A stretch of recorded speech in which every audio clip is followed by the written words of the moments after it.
Você já ouviu falar da Genizá do Cairo? O tesouro escondido da memória judaica. No coração de Fostate, o antigo Cairo, repousava em silêncio um dos maiores segredos da memória humana, a Genizá do Cairo. Guardada na sinagoga Ben Ezra, essa câmara discreta acumulou, ao longo dos séculos, cerca de 400 mil fragmentos de manuscritos judaicos e documentos administrativos do período fatímida. Não se tratava apenas de pergaminhos gastos ou papéis frágeis. Ali estava registrada toda a pulsação da história judaica no Oriente Médio, no norte da África e em Al-Ândalus, desde o século VI até o 19º da Era Comum. Era um universo de vozes preservadas em hebraico, árabe e aramaico, inscritos em pergaminho, papel, papiro e até tecido. Entre os fragmentos, não apenas textos sagrados, a Torá, o Talmude, obras rabínicas, mas também registros da vida cotidiana, contratos comerciais, cartas pessoais, recibos, poesias, até bilhetes triviais que hoje se tornaram relíquias. Cada pedaço revelava detalhes da vida cultural e econômica do Mediterrâneo medieval, especialmente entre os séculos X e XIII. Hoje, esse tesouro encontra-se espalhado pelos 4 cantos do mundo. Da Biblioteca da Universidade de Cambridge ao Seminário Teológico Judaico da América, da Biblioteca Bodleiana à Biblioteca Britânica, dos acervos de Budapeste, São Petersburgo e Jerusalém, a coleções privadas, a Genizá do Cairo continua a ecoar como um mosaico fragmentado da memória de um povo. A maioria das peças veio da própria câmara da sinagoga, Ben Ezra. Mas escavações também revelaram fragmentos em sítios próximos e no antigo cemitério Bassatim. Muitos desses documentos chegaram às mãos de colecionadores europeus no século XIX, quando começaram a sair das areias do Egito para os cofres das academias do Ocidente.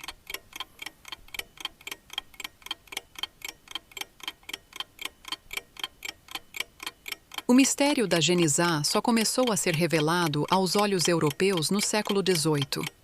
Em 1752 ou 1753, Simon van Gelderen, tio-avô do poeta Heinrich Heine, deixou o primeiro registro sobre a coleção. Décadas depois, em 1864, o viajante Jacob Saphir explorou a câmara durante 2 dias, percebendo que ali poderia estar escondida uma riqueza incalculável, embora não tenha identificado nada específico. O grande marco, porém, aconteceu em 1896. As irmãs escocesas Agnes S. Lewis e Margaret D. Gibson, apaixonadas pelo Oriente, retornaram do Egito com alguns fragmentos enigmáticos e os apresentaram ao amigo Solomon Schechter, rabino e estudioso em Cambridge. Curioso e visionário, Schechter logo reconheceu a importância do achado. Com o apoio financeiro de Charles Taylor, colega em Cambridge, ele viajou ao Cairo.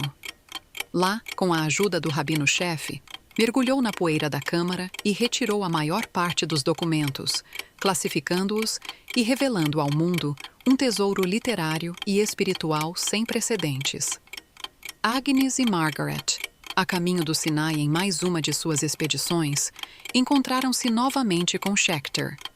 Ao verem a câmara abarrotada, Agnes não conseguiu descrever em palavras o que testemunhava.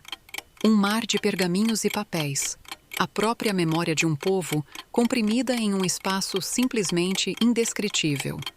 Hoje, os pedaços da Genizá do Cairo encontram-se espalhados como estrelas dispersas no céu da memória. A maior constelação está em Cambridge, a coleção Taylor Schechter, que reúne quase 193 mil fragmentos. Em Nova York, o Seminário Teológico Judaico abriga mais de 43 mil. Em Manchester, a Biblioteca John Rylands guarda cerca de 11 mil, atualmente digitalizados. Oxford conserva na Biblioteca Bodleiana mais de 25 mil folhas. Outros acervos menores têm igual valor simbólico. O Westminster College, em Cambridge, possuía 1.700 fragmentos, depositados por Agnes Lewis, e Margaret Gibson em 1896. Em 2013, essas preciosidades, rebatizadas como Coleção Louis Gibson, foram colocadas à venda por 1.200.000 libras. Foi então que, pela primeira vez, Cambridge e Oxford uniram forças para adquirir juntas o legado, selando uma aliança em nome da memória escrita.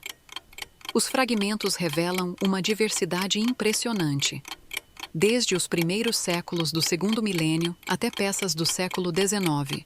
Alguns são textos sagrados, outros escritos seculares.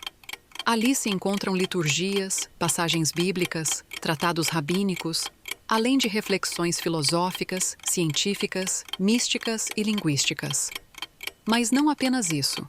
Também há contratos, cartas privadas, exercícios escolares, livros de contabilidade, registros comunitários e até rabiscos de aprendizes.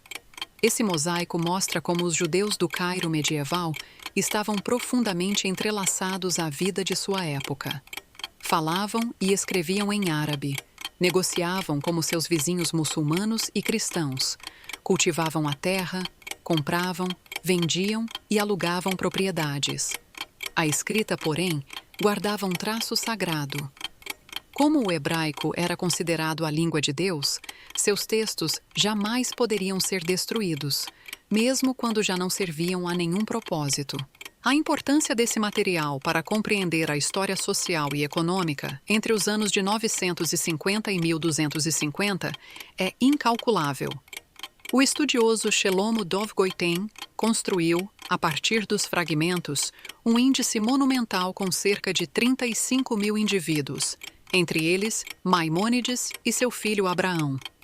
Ali estão registradas cerca de 350 figuras proeminentes, 200 famílias conhecidas, 450 profissões e uma imensa lista de bens.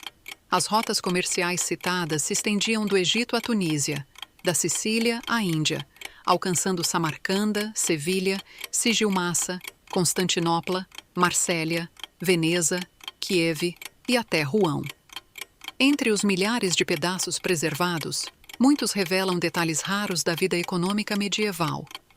Registros de pagamentos a trabalhadores formam a maior coleção de salários diários do mundo islâmico medieval. Grande parte dos achados não passa de fragmentos danificados, muitas vezes dispersos entre diferentes bibliotecas modernas. Mas entre eles surgem preciosidades, partes de escritos judaicos, trechos do Alcorão, manuscritos da versão hebraica de Eclesiástico e fragmentos do documento de Damasco. O fluxo de documentos variou com o tempo. Entre 1266 e 1500 diminuiu, mas voltou a crescer com a chegada dos refugiados espanhóis, que trouxeram registros sobre a Casária e a Rússia de Kiev, incluindo a correspondência Khazar e a Carta de Kiev. Descobertas semelhantes ocorreram em outras partes do mundo.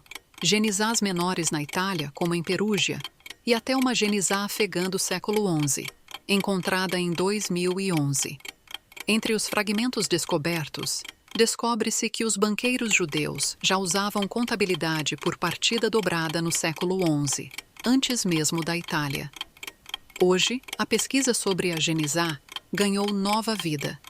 O projeto Friedberg e o Laboratório Geniza de Princeton reúnem e digitalizam milhares de fragmentos. Em 2021, Princeton começou a aplicar inteligência artificial para transcrever automaticamente os textos, ampliando ainda mais o alcance das descobertas. A genizá não é apenas fonte acadêmica, é também inspiração literária.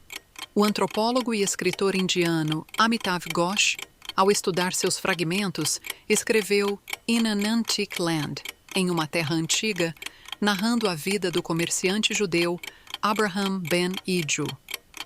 Assim, o que nasceu como um depósito sagrado de papéis destinados ao esquecimento tornou-se um dos maiores tesouros documentais da humanidade, a voz de séculos que insiste em não se calar.